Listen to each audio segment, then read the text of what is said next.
হচ্ছে এটা হঠাৎ জুমার সময়ের বৃষ্টি।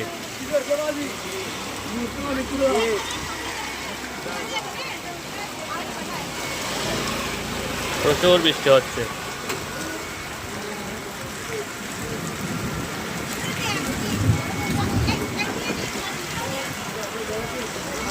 জায়গায় মানুষ বাইকে করে ভিজে ভিজে যাচ্ছে।